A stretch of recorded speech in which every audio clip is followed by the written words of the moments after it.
All of us have stories to tell. We seek the truth, but oftentimes, we're becoming more confused. We want answers.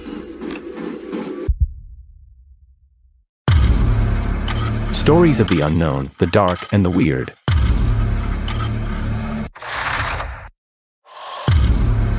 Stories from the Great White North and from all over the world.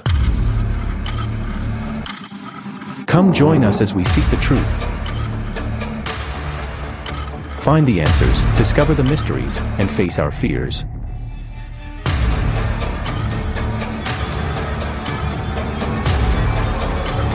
This is The Stories Canada Podcast. Listen now for free. Episodes now available to Spotify, Apple Podcasts, Stitcher, Google Podcasts, and wherever you listen to your podcast. Hello? Hello? Podcast Network Asia.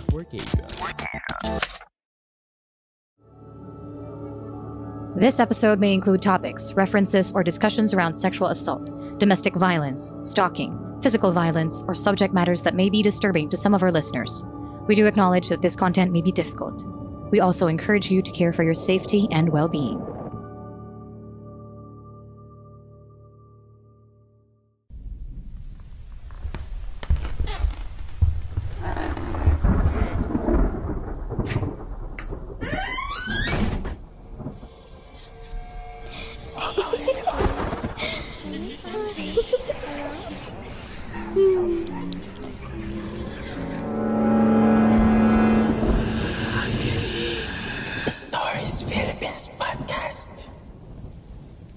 Taong 1998, may programang reforestation sa bayan ng Hawili at sumali ang mga high school students ng Salazar Montano High School.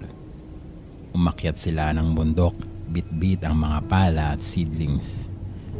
Nagsimula iyon ng alas 7 ng umaga at bandang 1:00 ng hapon ay tapos na ang programa. Imbis na sumama sa karamihan na bumaba ay bumuntot sila Ariela, Jella, Rita sa basketball team.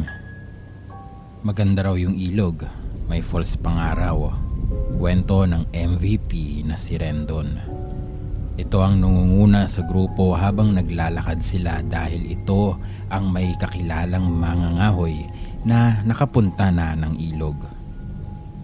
Mga 1 oras din silang naglakad sa gitna ng kasukulan hanggang sa natapos ang lupa at tumambad ang isang bangin. Napasinghap sila dahil ang ganda ng ilog na kumikinang sa ilalim ng 2:00 na araw. At ang talon niyon ay parang sa kortina na tumutulo mula sa mga lumot na bangin na kanilang kinatatayuan. Ang tanging problema ay matarik ang bangin at para makaligo sila doon ay kailangan nilang mag-dive. Halos kasintaas ng isang matayog na niyog ang kinatatayuan nila mula sa ilog sa ibaba. Isa-isang nag-dive ang mga basketballista. Si Rita ay nagpasikat dahil malaki ang crush niya kay Rendon. Kaya kahit ninenervyos ay buwis buhay na nag-dive siya. Sina Ariela at Jella naman ay natulos sa kinatatayuan. Hindi nila kaya ang taas. Ariela, bumalik na lang kayo sa tuktok at hanapin niyo sila. Sigaw na Rendon sa dalawa. Natatakot man na bumalik sa tuktok ng bundok nang sila lang ay wala silang magawa. Hindi na pwedeng akyatin ng mga kasamahan ng bangin kaya binaybay na lang nila ang daan pabalik ng tuktok. Nakakalito ang daan patungo roon at malumot. Idagdag pang mainit dahil ang bundok ay puno ng mga bariw.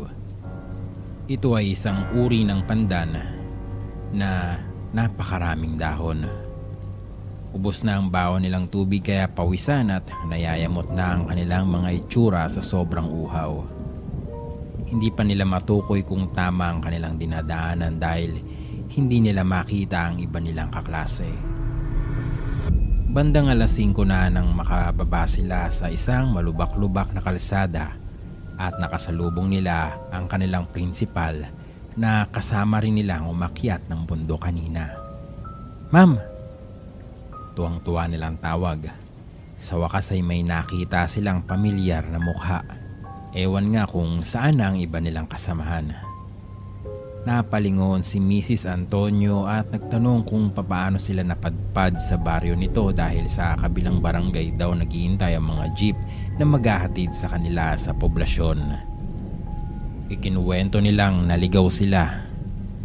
Hay naku, mga bulakbol kasi. Kung saan-saan pupunta. Sermon ng prinsipal. Pagkatapos itong maglitanya ay sinabihan silang sumabay dito. Dadaanan daw muna rito ang bahay para makausap ang ate nito bago umuwi ng poblasyon. Ngayon lang nila nalaman na galing pala sa sarangkalan ng kanilang prinsipal dahil naninirahan na ito sa poblasyon kasama ng asawa at 3 anak na pulos babae. Tumawid sila sa isang maliit na tulay bago nila narating ang isang lumang bahay na pinalilibutan ng mga kahoy ng star apple at chiko. Isa itong bahay na bato na semento ang sa ibaba, kahoy ang sa ikalawang palapag at gawa sa kapis shell ang mga bintana. Tinanong nila ang prinsipal kung saan sila makakakuha ng tubig dahil uhaw na sila. Napaisip muna ng malalim si Mrs. Antonio. Mukhang nag-aalangan. Pero maya-maya ay tinuro nito ang gilid. Diyan kayo kumuha, dumaan muna kayo papunta sa likuran. Sa kusina ay may banga roon. Doon kayo kumuha ng tubig. At mabilis itong umakyat ng hagdanan para makapasok ng bahay. Pumunta sina Ariela at Jella sa likod bahay at doon ay nadat na nila ang isang babaeng pinapalaki ang apoy sa tumpok ng mga dahon na winalis nito. Kamukha nito si Mrs. Antonio pero pulos puti na ang mahabang buhok na nakatali at parang na-stroke dahil kirat ang isang mata. Hello po, saan po ang kusina? Tanong ni Ariela sa babae. Nahihiwaga ang itinuro nito ang kawayang kubo sa likod. Nagpasalamat sila bago dumiretso roon. Puno ng agiw ang silid. Pagkabukas nila ng pinto at medyo madilim dahil isang maliit na bintana lang sa gilid ang nagbibigay liwanag sa kusina. May nakahilera na mga kaldero mula sa maliit hanggang sa malaking kawa na nilulutuan ng muscovado. May mga kahoy na panggatong, may mga sako ng bigas, mga tuyong isda na nakatali mula sa lubid sa bubong at isang malaking banga ang nakapwesto malapit sa pugon. Sa tindi ng uhaw ay binuksan agad ng 2 babae ang dalang water jug at tumakbo papunta sa banga. Dahil sa mas mahaba ang mga legs ni Jella ay nauna itong makahawak sa gripo. Nang napuno nga ang jug ay agad na nagtungga. Nang naubos lahat ng tubig ay napabungis-ngis pa. Ang mga pisngi niya ay nagkaroon ng kulay. Ikaw ba naman ang uhawi ng 5 oras sa kakalakad sa bundok kung hindi ka halos mangisay? Alis ka dyan, sabi ni Ariela, sabay tulak para makapwesto sa harap ng banga. Nang napuno ang water jug ay atat na atat rin niyang tinungga ang tubig at nangangalahati ng may napansing malansa. Itinigil niya ang pag-inom at inamoy ang tubig.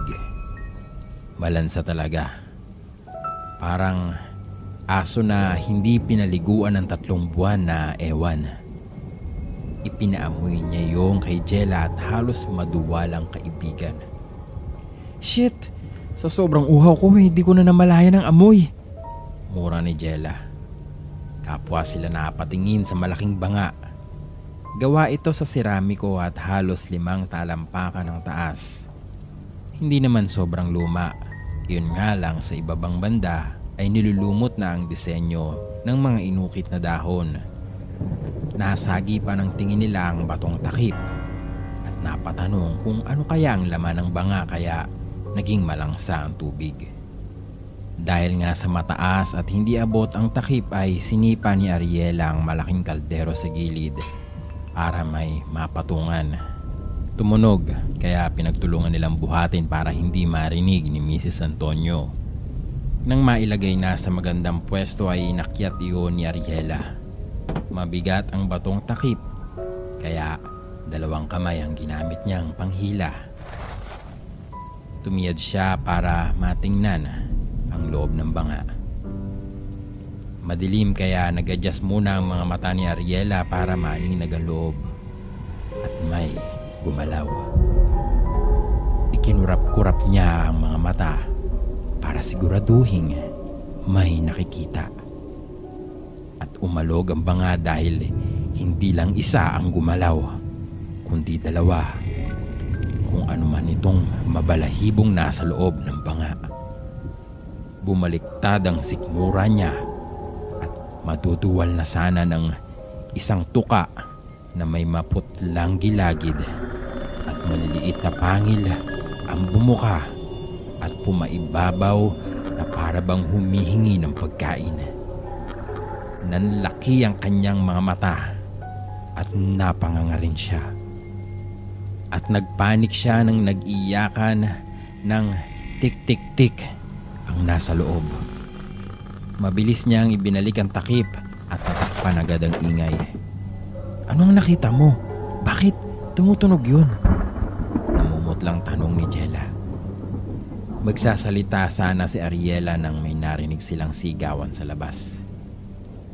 Hindi ka talaga nag-iisip. Paano kung hindi gumana yung ideya mo? Malaking problema ang kaharapin mo, Esmeralda. Hindi mo maiintindihan dahil hindi ang mga anak mo ang mapeperwisyo dito. Lahat ay gagawin ko para hindi lang sa kanila mapunta ang mga yan. Rinig nilang sigaw ng kanilang prinsipal. Maya-maya ay bumungad na ang mukha nito sa kanila. Tapos na kayo? Tanong ni Mrs. Antonio sa kanila habang pinapakalma ang sarili. Hindi sila nakasagot. Napatingin ito sa banga bago ibinalik ang mga mata sa kanila. Mukhang nananansya. Dalian nyo dahil wala ng tricycle na bumababa ng poblasyon kapag gabi, sabi ng prinsipal bago tumalikod para makalabas ng silid. Tahimik na bumuntot dito sina Ariela at Jella. Nakita nila ang ate ni Mrs. Antonio na galit na nakatingin sa kapatid nito. Hindi sila umimik nang sumakay ng tricycle hanggang sa nakarating sa poblasyon. Pagbaba nila sa bahay ni Jella ay mabilis silang nagtakbuhan sa CR at doon ay dinukot ang mga tonsil para lang maisuka ang nainom na tubig sa bahay ni Mrs. Antonio. Huminto lang sila sa pagkalikot sa tonsil nang wala na talagang maisuka. Pagka-uwi ni Ariela sa bahay, napaiyak siya sa kwarto. Gusto niya mang sabihin sa mga magulang ang nangyari pero hindi niya alam kung maniniwala ang mga ito. Kinabukasan, araw ng Lunes, ay pumasok sila sa eskwelahan at parehong namumutla ang mga mukha dahil hindi nakakain ng almusal pagkat wala silang ganang kumain. Pagdating ng recess ay pinuna sila ni Aling Karing, ang tindera o kusinera sa kantin. Oh, bakit ang paputla ninyo? Oh, ito ang lugaw, pang-init ninyo sa sikmura. Dahil hindi mahirap nguyain ang lugaw ay tinanggap na nila. Masarap pa naman kaya kahit papaano ay naganahan sila ng kumain. Nang sumunod na araw ay inimbita ulit sila ng tindera na kumain ng lugaw. Paano nila hindi tatanggapin ipinapautang naman. Isang araw ay nakita ng magkaibigan na nag-uusap sina Aling Karing at Mrs. Antonio. Nang makita sila ng mga ito na papasok ng kantin ay tumigil ang dalawang nakatatandang babae sa kung anuman ang pinag-uusapan at pasimpleng lumayo. Nagtaka man sila sa ginawa ng mga ito ay nakakaamoy sila na parang may mali kaya hindi na sila nagpupunta ng kantin. Hindi nila maiwasang isipin na baka may inilalagay ang tindera o kusinera sa lugaw na kinakain nila. at umiiwas din silang magpunta sa faculty office kung saan parang lawin na tumitingin sa kanila palagi ang principal. At mukhang hindi rin tatagal ang pag-iwas nila sa sitwasyon dahil sa ika-6 na araw pagkatapos nilang bumaba ng bundok ay sumakit ang tiyan ni Jella. Sinamahan nito ni Ariel sa CR at doon ay nagsuka ito ng kulay dilaw na may pinaghalong lila at pula. Lupasay ito kaya humingi na si Ariela ng saklolo sa teacher nila. Maya-maya ay dumating ang mga magulang ni Jella para maiuwi ito. Umabot ng 1 linggo na nakakonfine si Jella sa ospital. At nang hindi ito gumaling ay kinausap si Ariela ng mga magulang niya at ng daddy ni Jella tungkol sa ininom nila sa bahay ni Mrs. Antonio. Nakwento raw kasi ni Jella sa tatay nito ang tungkol sa nangyari. Sinabi naman ni Ariela kung ano ang nakita niya sa loob ng banga. May tuka roon. Dahil sa abogado ang lolo ni Jella ay nakakuha ang daddy nito ng search warrant para maghanap ng lason sa ancestral house ni Mrs. Antonio. Sumama si Ariela sa daddy niya at sa mga pulis para maituro kung saan ang banga. Pinuntahan nila ang kusina. Nandoon ang malaking banga pero parang may nagbago. Tila kumaunti ang lumot na nakaguhit sa dahon sa bandang ibaba.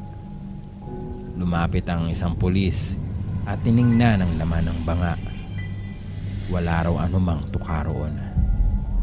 Tubig ang laman ng nasa loob. Anong gusto niyong palabasin? Na nilason ko ang mga anak niyo? Galit na tanong ni Mrs. Antonio sa grupo. Kung ganoon, dapat pati si Ariela ay nasa ospital na ngayon. Di ba Ariela, nakainom ka rin? Hindi sumagot si Ariela. Itinungo niya na lang ang ulo dahil sa takot sa principal. Dahil sa walang nakita ay hindi rin nakasuhan si Mrs. Antonio. At sa matinding kalungkutan ng lahat ay nangyari ang isang trahedya. 3 linggo pagkatapos nilang uminom ng tubig sa banga ay hindi na kinaya ni Jella ang matinding dehydration. Nadala pa ito ng mga magulang sa Maynila at doon na ito binawian ng buhay. Napakalungkot ng libing nito dahil nag-iisang anak at nag-iisang apo. Maganda pa naman si Jella at matalino. Nasayang talaga. At kung akala ni na Ariela na sa libing ni Jella ay matatapos na ang lahat, ay nagkakamali sila. Hapon iyon nang naghihikahos na dumating si Concha Chismosa sa bahay ng mga Carles para isumbong sa mami ni Ariela ang pinakabagong balita sa palengke. Si Mrs. Antonio daw ay hindi na nakaabot ng buhay sa ospital dahil binaril ng hindi kilalang tao habang nagdidilig ng halaman sa harapan ng bahay. Diyos ko, anong trahedya ito? Iyak ni Mrs. Carles. Kasama rin kasi nito si Mrs. Antonio na nagsisilbi sa simbahan, kaya nakakalungkot ang mga nangyari. Si Mr. Carles naman nang marinig ang balita ay wala man lang simpatya sa principal. May binitawan pa itong mga salita. Ako rin siguro kung mapatayan ng anak ng ganon-ganon na lang ay baka kung ano rin ang magawa ko. Mabuti sana kung may korte na maniniwalang aswang si Mrs. Antonio at nilalawayan niya ang mga tiktik sa banga na yun. Saan ako kukuha ng hustisya para sa anak ko kung nagkataon? At yun nga, may pamilya rin ang principal.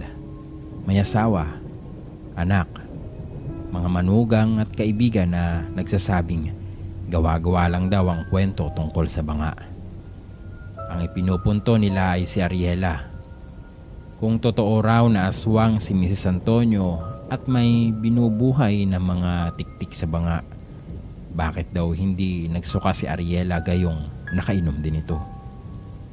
20th century na raw ngayon para maniwala pa sa mga kwento ng matatanda tungkol sa mga aswang na dumudura at nagpapatulo ng laway sa banga para mabuhay ang mga alaga nila sa loob. At dahil nga sa magulo na ang sitwasyon, at may patayan ng nangyayari, minabuti ng mag-asawang Carles na patigilin sa pag-aaral si Ariela sa probinsya at pinaluwas na lang sa Maynila para doon na lang uulitin ang senior year nito sa high school. Sa mga oras na iyon ay hindi tumimo sa isipan ni Ariela na kung anong nangyari kay Jella ay pwede rin namang mangyari sa kanya. Ang pagkakaintindi niya ay hindi siya natablan dahil kalahati lang ang kanyang nainom na malansang tubig at naisuka niya ang lahat pagka-uwi. Pero mali pala. 2 taon pagkatapos mamatay nina Jella at Mrs. Antonio ay dumating ang isang matinding sakit sa kanya. Nanonood sila ng sine noon ng pinsan niya nang bigla na lang siyang namilipit sa sakit dahil parang mahuhulog ang matris niya. Inalalayan siya nito papuntang CR at doon ay sumuka siya ng kulay dilaw na may halong pula at lilang likido. Kinagabihan ay lumuwas agad ng Maynila ang mga magulang niya at nang sumunod na mga araw ay hilera na ang mga doktor at albularyo ang tumingin sa kanya.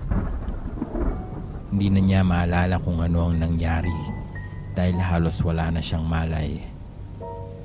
Hindi siya makakain dahil isinusuka niya lang. Ang pait-pait ng lalamunan niya at ang hina-hina ng kanyang katawan dahil nawawalan ng electrolytes dulot ng diarrhea. At dumating ang resulta ng MRI na ginawa nila sa isang ospital.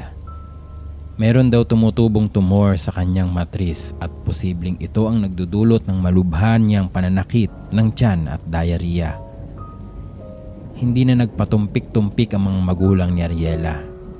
Pinaoperahan agad siya para makuha ang nakitang tumor at sa malaking pasasalamat ay bumalik sa tamang sigla ang kanyang pangangatawan. Tumigil ang pananakit ng kanyang tiyan at maging ang pagsusuka at pagtatae. At naging masigla ulit si Ariela. Nang nakalabas ng ospital ay pilit nilang kinalimutan ang lahat. Ang importante kasi ay gumaling si Ariela. Ang totoo ay matagal din bago sila nakabangon sa trauma na dulot ng karanasan. Hindi nila ito pinag-uusapan kung ayaw nilang masira ang kanilang mga araw. 10 taon pa ang lumipas bago nagkaroon ng lakas ng loob na mag-usisa sa ina si Ariela tungkol sa nangyaring operasyon. Nakamigrate na silang lahat sa Canada at ng mga oras na iyon ay meron na silang family get-together para sa New Year's Eve. Na-curious siya kung ano ang nakita sa kanyang tiyan. Hindi ko alam anak, hindi kasi pinakita sa akin ng daddy mo. Ang alam ko ay pinatago yon sa surgeon mo. Siguro nga, oras na talaga para tultukan niya ang mapait na karanasan. Buwan ng Hunyo ay umuwi siya ng Pilipinas, dala ang asawang African American at ang anak na babae. Pumunta sila kay Dr. Angning sa Alabang. What you had is a teratoma tumor, sabi ng surgeon. Isa siyang tumor kung saan may tumutubong ngipin, buhok, daliri, kuko, mata. Isa siyang misplaced cell na may kakayahang tumubo ng ganoon sa loob ng matris mo o kahit saang parte ng katawan. Dok, nandyan pa po ba yung tumor? Oo, naitago ko siya. Inimbita ng doktor si Ariela na bumuntot dito papunta sa isang silid kung saan itinatago nito ang mga tumor at mga parte ng katawan na pinag-aaralan nito at ng mga estudyante. Iniwan niya ang asawa at anak sa klinik dahil matapang ang amoy ng formalin sa silid at baka matakot ang anak niya sa mga lamang loob na nakababad sa bote. Dumiretso sila ng doktor sa isang lumang cabinet na mukhang hindi nabuksan ng matagal dahil puno ng bahay gagamba. Binasa muna ni Dr. Angning ang label ng isang garapon bago iniabot. Napahawak ng lalamunan si Ariela nang makita ang laman ng garapon. Balat at karne na nakalutang. Ang nakaririmarim lang ay ang ilang tirang balahibong nakabit doon. Ang mga maliliit na paa at kuko at ang tuka, isang ibon. At kung tama ang pagkakaintindi niya sa nangyari ay mukhang gustong ipamana ni Mrs. Antonio sa kanila ni Jella ang pagiging aswang nito para hindi mapunta sa mga anak nitong babae. Tahimik siyang nagdasal ng munting pasasalamat na nakuha ang ibon sa tiyan habang naalala ang mga kwento ng matatanda roon sa kanila tungkol sa mga nasalinan ng tiktik. Lalaki pa raw ang ibon sa tiyan niya kung natuluyan siya noon hanggang sa magkukumahog na lumabas. Itatago raw ito ng bagong aswang sa banga para matakpan ang kahihiyan at doon ito lalawayan dahil sa laway niya mabubuhay ang ibon na nasanay sa tubig na nasa loob ng kanyang katawan. At katulad ng lahat ng mga nilalang sa sanlibutan na nangangailangan ng kasunod para mapagpatuloy sa lahi nito, ay hindi mamamatay ang mga alaga ng magkapatid na Antonio hanggang sa may magmana sa kalbaryo ng mga ito. Nakakahiwaga nga kung papaano nalaman ng matatanda ang tungkol sa mga tiktik. Sino ba ang nakakaalam ng mga nangyari noong unang panahon? Ang mga sikretong nakalimutan at mga hiwagang tanging kalikasan lang ang makasasagot. Ang tanong ngayon ni Ariela ay kung hindi nakayanan ni Jella ang proseso at namatay, habang siya naman ay naoperahan at nakatakas, kanino kaya naipasa ang mga tiktik sa banga?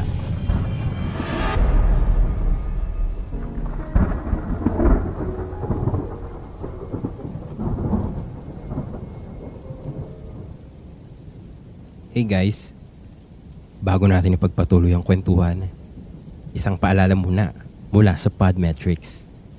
So kung ikaw ay currently a podcaster gaya ko or nagbabalak na gumawa ng isa very soon, I want to share with you the tool that I use to help me monetize my podcast. It's called Podmetrics. Podmetrics is a platform that allows you to have a full control of how you monetize your podcast. You can collab with brands and choose between the many merchants that fits your podcast audience. It also gives you tips and samples on how to execute your ads properly to maximize your earning potential. Plus, you can track how many of your listeners you were able to convert and know how much you've earned in real time. Yes, in real time. Cashing out is also a breeze. So if you're a podcaster, make sure you sign up by clicking the link in the description of this episode and use my referral code Stories Philippines Podcast so you can monetize your podcast too. Thank you so much Podmetrics at tuloy na tayo sa ating kwentuhan dito lamang sa Stories Philippines Podcast.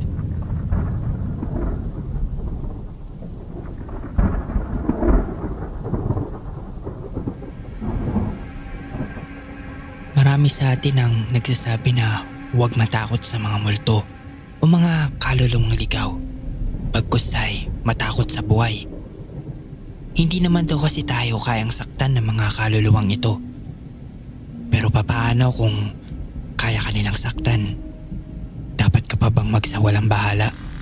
Ang mga kaluluwang ligaw ay mga espiritong hindi matahimik dahil may hindi pa sila natatapos na misyon sa ating mundo. O kaya na may nais nilang magiganti sa mga taong nananakit sa kanila noong sila'y nabubuhay pa. May mga nagsasabi na sila'y pawang enerhiya lamang na pag-aala-gala sa mundo ng mga buhay. May mga nagsasabi rin na may mga espiritu na kayang manakit dahil sa galit at puot na kanilang nararamdaman hanggang ngayon. Kaya nilang paggalawin ang mga material na bagay na maaaring makapanakit sa atin. Ako si John Paul, isang high school student at naninirahan sa Marikina. Ang aming bahay ay ipinamana lang ng aking lola dahil nakabili na sila ng bahay sa SSS Village. Medyo magulo sa aming lugar isa ito sa pinakakinatatakutang lugar dito sa Marikina at talagang iniilagan maging ng mga kapulisan.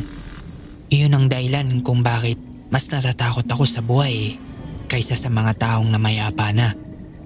Hindi ako naniniwala sa mga multo dahil mas mainam kung maaalala natin ang mga yumao sa hindi nakakatakot na paraan.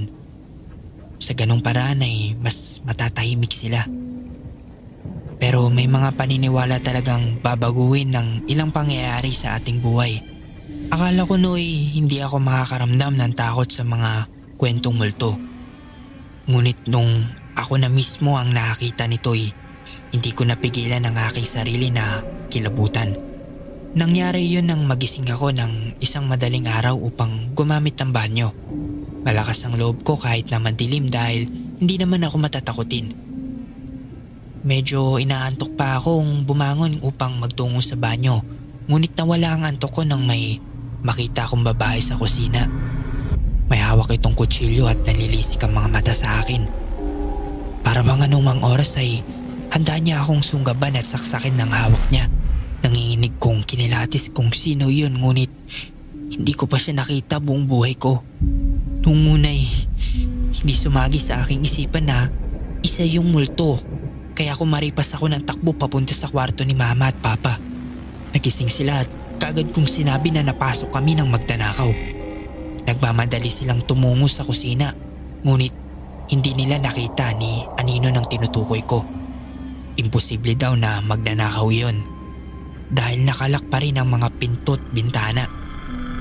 Halos maihi ako sa takot dahil sa nakita kong hitsura ng babae. Kinabukasan ay kagad naming ibinalita ang nangyari sa aking lola. Maging sila ay natakot din para sa amin. Pinabasbasan nila ang aming bahay sa isang pare upang hindi na namin muli pang makita yung babae. Nagbahagi rin ang aking mga kapatid ng kani-kanilang karanasan sa aming bahay. Noon lang kami nakapag-usap tungkol sa mga kababalaghang nangyayari roon. Si Kaye, ang sumusunod sa akin ay may nakakatakot din palang karanasan, ngunit mas pinili niyang hindi na ikwento sa amin dahil ayaw niyang matakot kami, lalo na ang aming bunso. Minsan daw sa kwarto may nagpaparamdam sa kanya, ngunit mabuti na lang at hindi nagpakita. Ang kwento niya, mag-isa lang siya noon sa bahay dahil siya lang ang pang-umaga ang klase, habang sina Mama ay nasa Bulacan.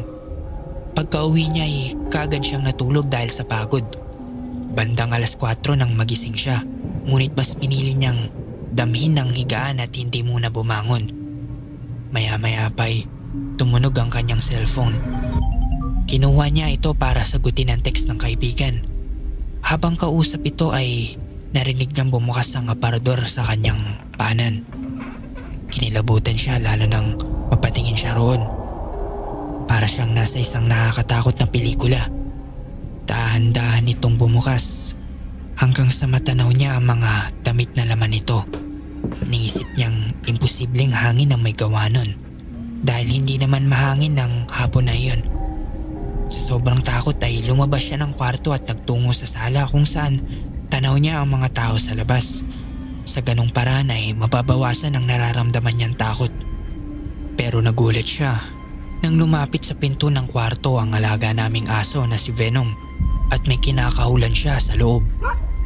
Maya-maya pa'y umalulong ito kaya nagpa siyang lumabas na lang ng bahay si Kaye kasama ang aso namin. Naalala rin namin ng bunso naming si JR dahil kung ano-ano ang pinagsasabi. Palagi siyang nagsasalita ng mag-isa sa loob ng kwarto na para bang may totoong kausap.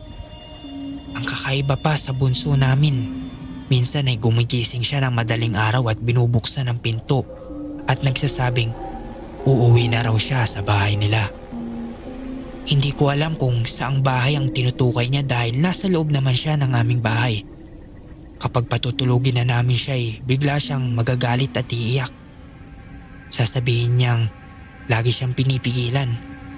Pero maya-maya ay pagkatapos umiyak ay makakatulog na rin kaagad. Hindi na lang namin pinansin dati dahil normal lang naman daw iyon. Baka sa sobrang pagod lang sa paglalaro buong maghapon. O kaya naman baka nananaginip lang.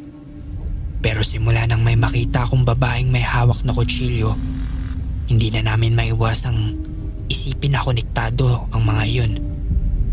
Ikwento naman ng aking tita na noong nakatira pa siya sa bahay namin, bigla na lang may naghagis ng batong panghilod sa kanya habang naglilinis sa sala. Mag-isa lang siya ng mga panahong iyon kaya imposibleng may nagbibiro sa kanya. Nagtaka siya kung papaanong napunta iyon sa sala samantalang nasa banyo iyon palagi. Sa ngayon, hindi na kami masyadong nakakaramdam ng kababalaghan dito sa aming bahay. Marahil ay napaalis na sila noong ipabendisyon ito ng aking lola. Pero minsan, natatakot pa rin ako na baka bumalik sila at sakaling pagbalik ay kaya na nila kaming saktan.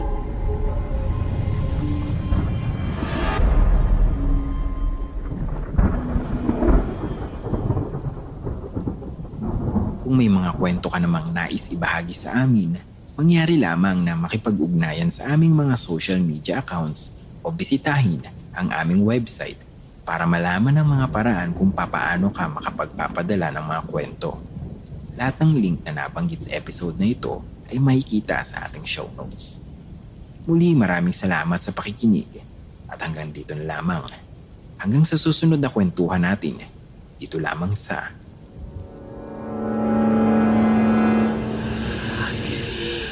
Stories Philippines Podcast. The views and opinions expressed by the podcast creators, hosts, and guests do not necessarily reflect the official policy and position of Podcast Network Asia, the hosts of the program, or other programs of the network. Any content provided by the people on the podcast are of their own opinion and are not intended to malign any religion, ethnic group, club, organization, company, individual, or anyone or anything.